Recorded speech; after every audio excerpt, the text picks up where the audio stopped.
guys. Happy New Year. It's pretty loud here, so we'll see if my voice picks up.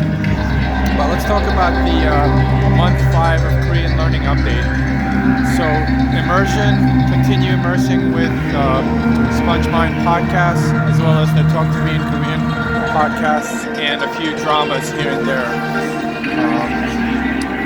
Let's talk about language learning goals. So just started the monolingual transition maybe a couple weeks ago, and perfect timing, the mass immersion approach stage 2 guide came out, basically describing the 4 stages of the monolingual approach. There's some complicated language in there, and to be honest, naturally you'll progress through that stage using the monolingual dictionary more and more. So the goal is to basically complete part 2 of the monolingual transition, which is essentially understanding 75% of monolingual dictionary definitions. And I think that's going to take me like 2 months.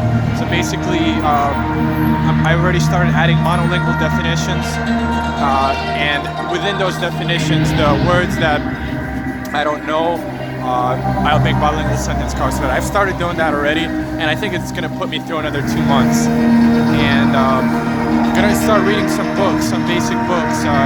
It's a little bit of a struggle, but I picked up a couple of books at the bookstore, and I'm understanding sentences here and there, and maybe 50 to 60% of the vocabulary. So it's still kind of a struggle.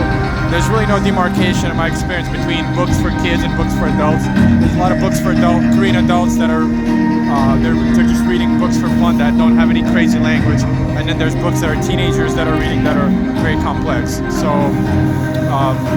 like I said, the goal, I think book reading is going to be key to really comprehension and vocabulary, so I'm going to give it a shot.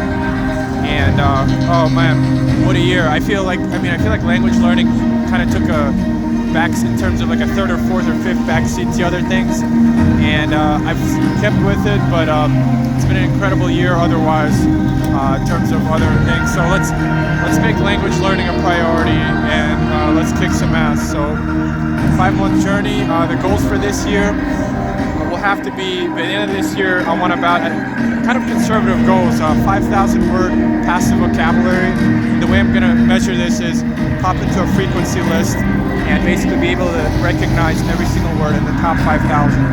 And around August time frame, it's going to be about a year studying Korean.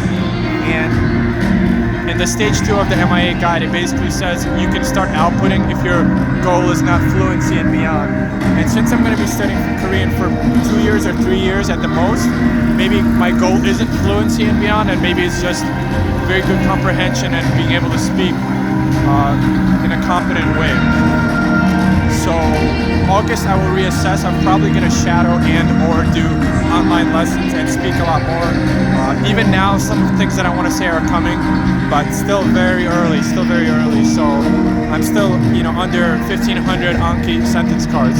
Well, before I forget, the thing that Luke Truman was doing actually with his Chinese was basically only adding a week at a time sentence cards, like vocabulary cards, and doing those for a week, and then letting the kanji reviews or hanzi reviews dwindle down, and the next week do like 10 new hanzi a day while not adding any new sentence cards. And I'm going to be experimenting with this because I'm about 2/3 through the top 1,000 traditional hanzi, and it's a little bit for my schedule to do 10 new sentence cards and 2 new kanji.